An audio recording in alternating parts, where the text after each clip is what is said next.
All right, first and foremost, call halal Yahweh, Bahashem Yahweh Shai, Bahashem Rakakwadash. Double honors to my apostles and elders at Great Millstone for teaching me this truth. And I want to say salutations to the hopeful elect. I want to also give you a sincere shalawam for all the brothers out there laboring, putting in this work, making videos, and the people who pushing the truth on the street, on the highways and byways. To you also, I want to give a hearty shalawam. So I got another mini little lesson. I'm trying to get used to the recording, but it is what it is. I'm doing my best. Most High willing, this is edifying, and it uplifts some spirits out there. For the brothers. I just want to get into these women. Right now we're in captivity. We know this, and these women are at ease. I think I remember the black backsliding daughters. Basically, Eve is at ease right now in Esau's kingdom. They get to relax. They get the nice jobs, and they get the newer cars, right? They get to basically walk around with stiff necks, like they actually mean something right now. So it's all part of Esau's agenda to destroy us as a nation. They want to continue to exalt the woman over the man. They have the man chasing to and fro just to get a woman to acknowledge him or to even give him the time of day. So the first scripture I want to start off with is Psalms 38:12. They also that seek after my life lay snares for me, and they that seek my hurt speak mischievous things and imagine deceits all the day long. So Esau is planning, bro, day in and day out, week after week, on how to destroy us as a nation, how to destroy us as men. And to destroy a nation, you have to go for the men, right? If you kill off all the men in a nation, there is no one left to continue that legacy or the seed line. The sperm comes from the man. We carry the seed, and without the seed, saying you can't plant new crops. You can't plant and start new the cycle. You feel me? So Esau is planning. He's planning every day, right? But it all comes down to the curses, right? We're under the curses. And this is Deuteronomy 28, verse 56. The tender and delicate woman among you, which would not adventure to set the sole of her foot upon the ground for delicateness and tenderness, her eyes shall be evil towards the husband of her bosom, and toward her son, and toward her daughter. So we under the curses, you feel me? This is part of the curses. Right now we getting our ass beat. And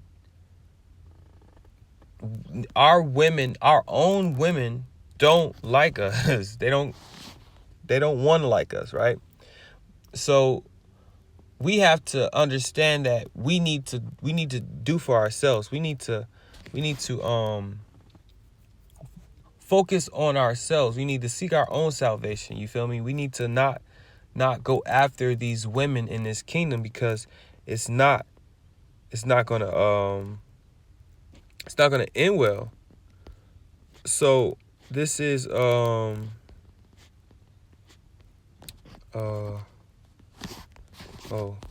Proverbs 6:25, right? Lust not after her beauty in thine heart, neither let her take thee with her eyelids. So, what I'm saying, women walk around with makeup and lashes and, You know what I'm saying? They just bought they bundles.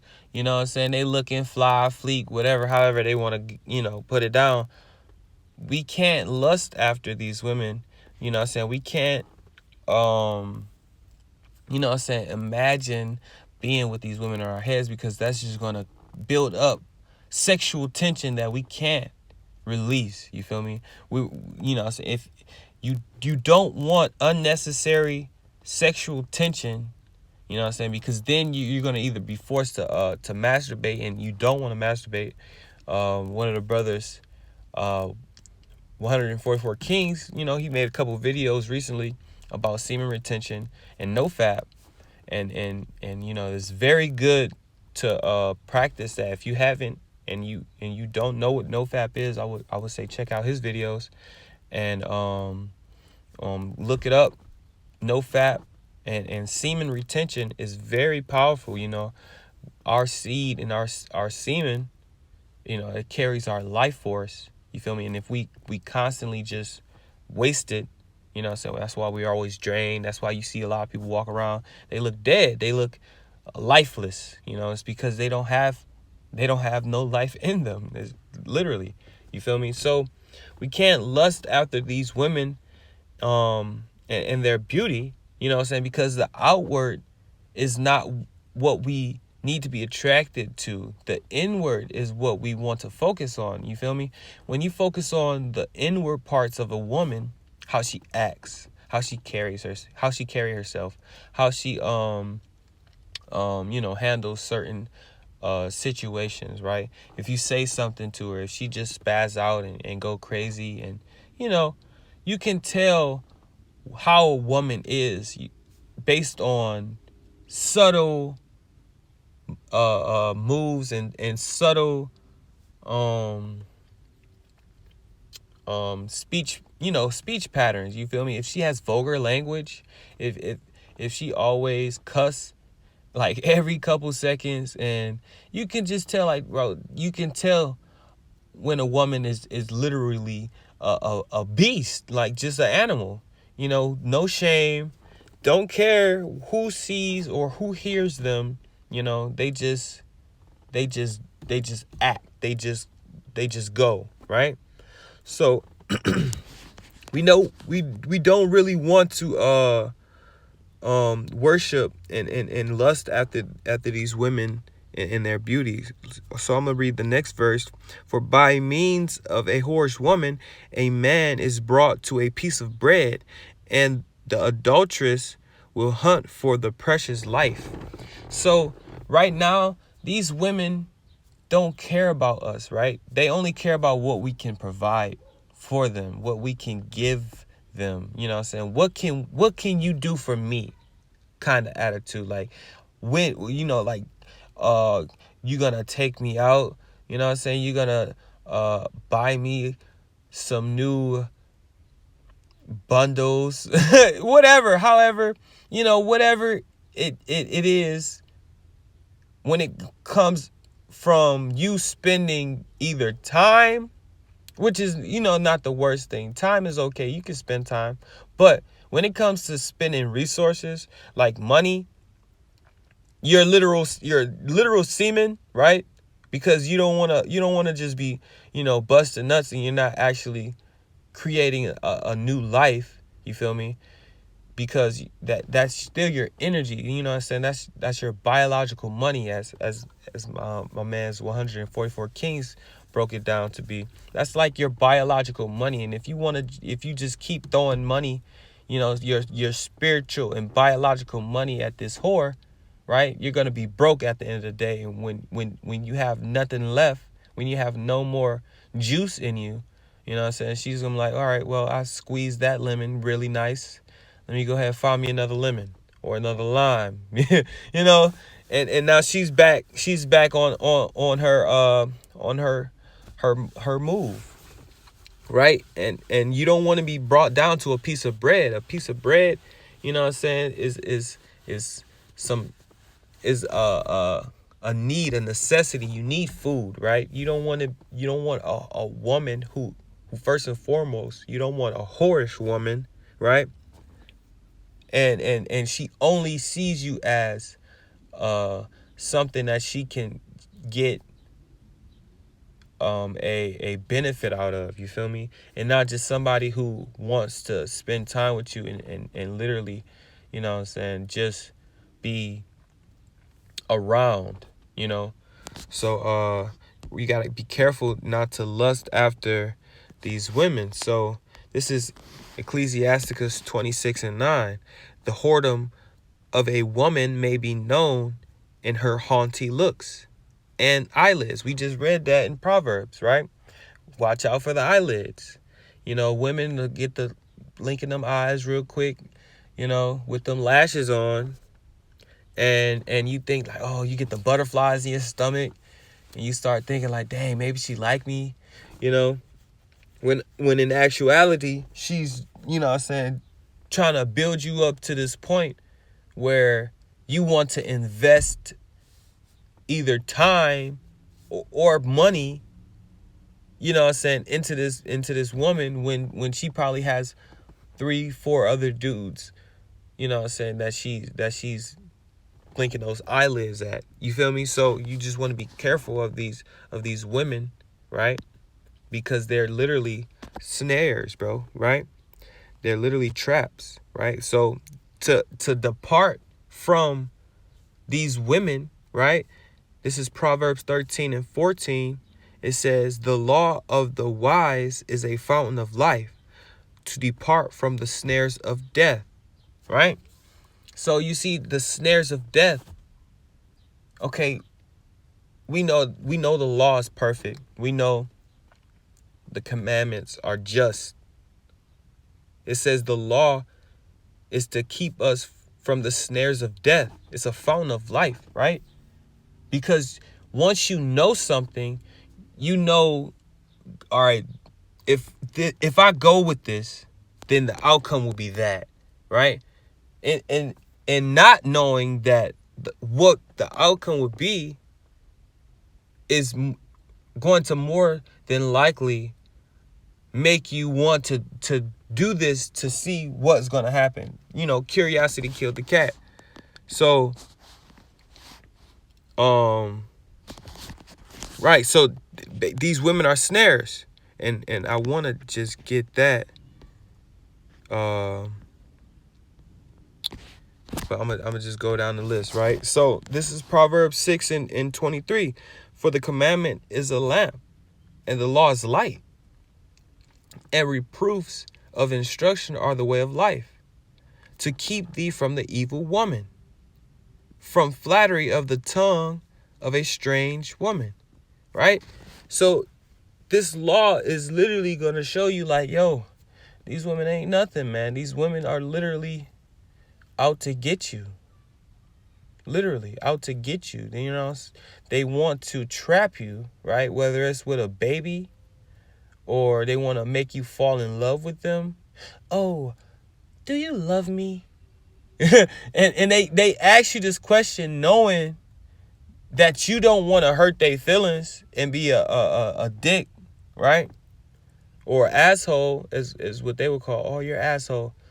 But they will make you answer this question, right? And when you ask like, yeah, okay, yeah, I like you, or I like you, I got some heavy feelings for you, they be like, how much do you love me?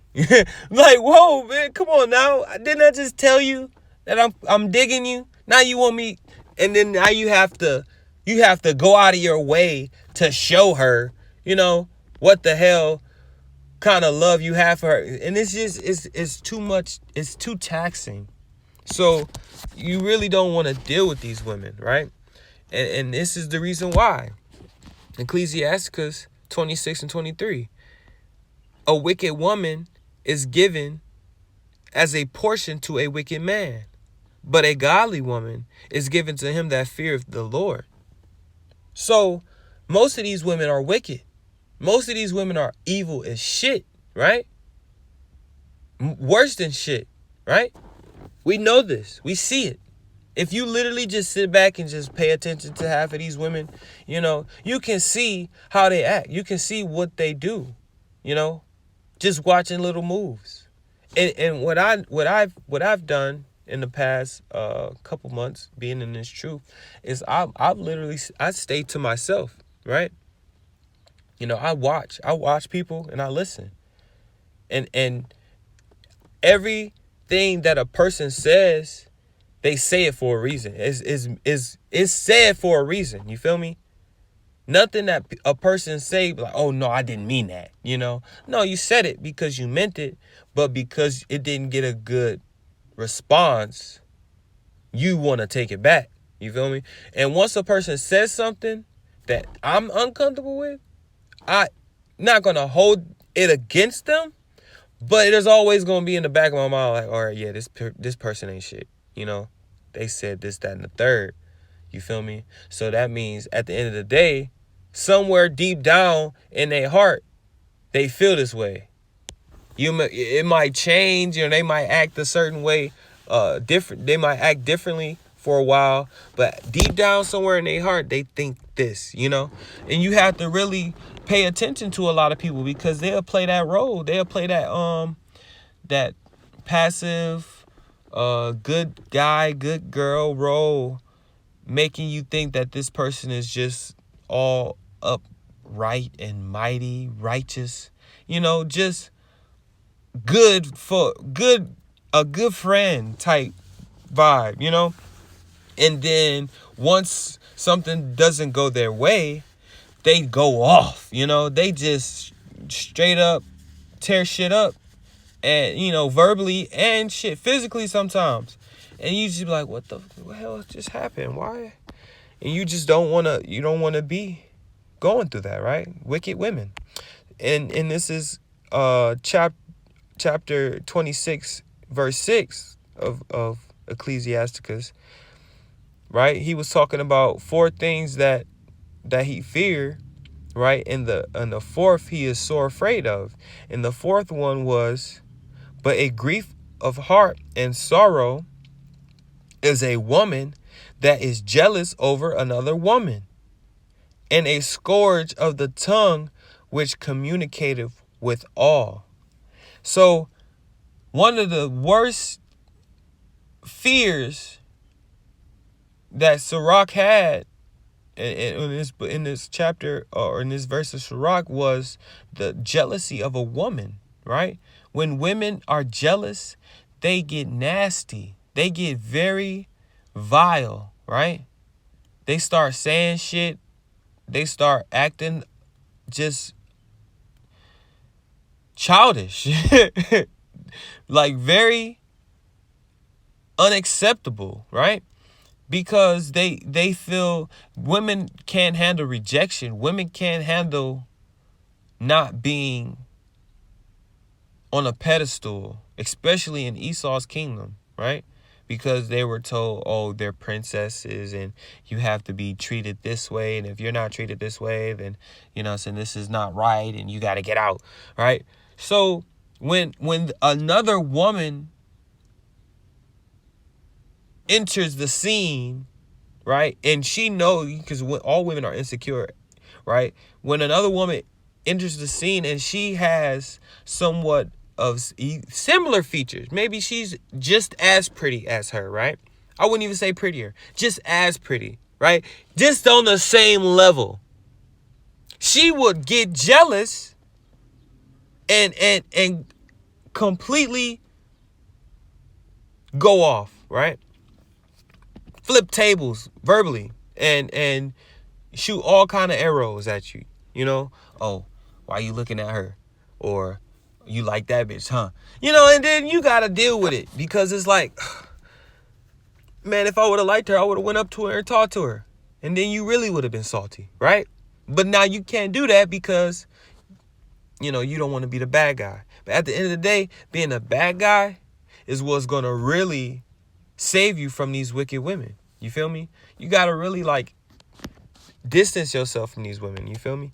Right? And this is Ecclesiastes 7:26. And I find more bitter than death the woman whose heart is snares and nets. Right? We was just talking about snares, right? The law of the wise is a fountain of life, and depart from the snares of death, right? This is the snare, right? And net, I find more bitter than death the woman whose heart is snares and nets, and her hands as bands. This woman is literally tying you down, right? Holding you down. Whoso pleaseth power or the Most High shall escape her. But the sinner, right? A wicked woman is the portion of a wicked man. But the sinner shall be taken by her. Right? So if you don't want to be taken by these wicked women, man, you got to follow these laws, statutes, and commandments. If you don't have a woman right now, you know, it's a lot of people in this truth that may have women, may even have children, you know. But you can tell if your woman is wicked as fuck or not, right? Excuse my language. You can tell if she's wicked as hell or not just by her actions, just by how she treats you, just by the things that she does, right? You can tell a wicked woman by her actions. And sometimes you can peep they wickedness just by them speaking. They might not think that you paying attention. That's why, I'm in my own world, especially at the job. People don't think I'm not listening, right? Because I'm focusing on everything that I'm doing. So it looks like I'm just in my own world, but I'm listening. I'm paying attention. I'm meditating on the word and the scriptures and praising Yahweh Shem Yahushua in my head, right? And thanking him for waking me up out of this wicked world and bringing me into this truth. But I'm listening, and I'm gaining intel, right? Because every piece of information is valuable, right? It's valid. You can always. Well, I remember you said this on Thursday at 2:00 2 o'clock in 25 minutes 32 seconds, and I don't think I want to mess with you like that. I'm joking, but at the end of the day, all information is vital, right? And these women will literally tell on themselves, just like how Esau, his tongue is falling upon him. These women will tell on themselves. They will tell you everything that they've done and how they did it, and all you have to do is listen, right? The problem is a lot of men right now are carnal, right? Because they're sex deprived, right? And they want to just stick the rod into something, anything. It can be anybody, right? Any woman. The woman can be just raggedy, right? All beat up, but it's something to stick the rod in, right? And that's carnal, right? Because they only thinking about the physical, but they're not thinking about the spiritual outcome and what is going to happen in the future from laying with this person, right? Because if you put it down, now she gonna be on your neck, right? She gonna be like, so where you going? What you got going on, huh? And now she in your business, you feel me? So you just gotta really weigh out your options. Some things are not worth it. Seek not things that are too high for you. Like, at the end of the day, if you know a woman is wicked and you see the outcome of her wickedness, it might not be a good idea to sleep with her. You feel me? So, these women are terrible, right? And a lot of them are whores, right? And this is Ecclesiasticus 26:22.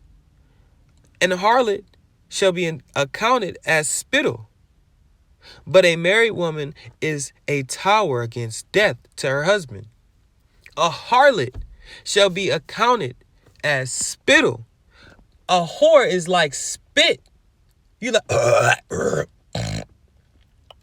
and you just spit, bro. You don't think about that spit, bro. After you get mucus out of your nose and out of your throat, and you hack it and you get it all out and you just spit, you don't think about that spit no more. You're like, God, good God, I'm grateful I got that out, right?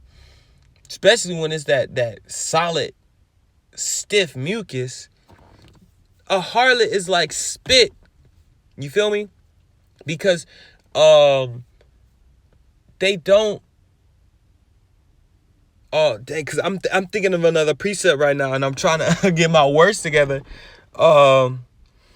Because they're literally worthless, man. That's all I'm gonna say. But let me see if I can get this precept.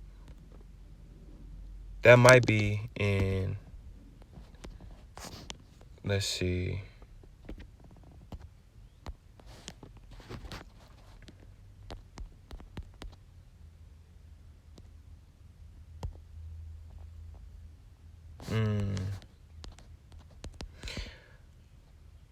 Bear with me.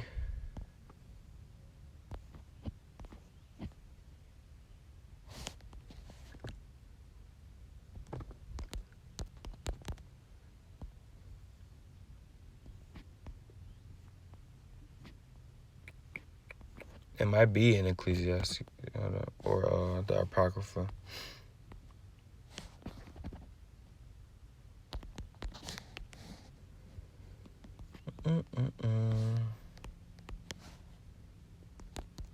Because I just read it, but I can't think of the precept.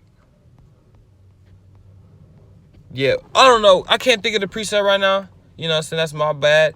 But it basically was saying that a woman will basically open her mouth wide like a thirsty traveler.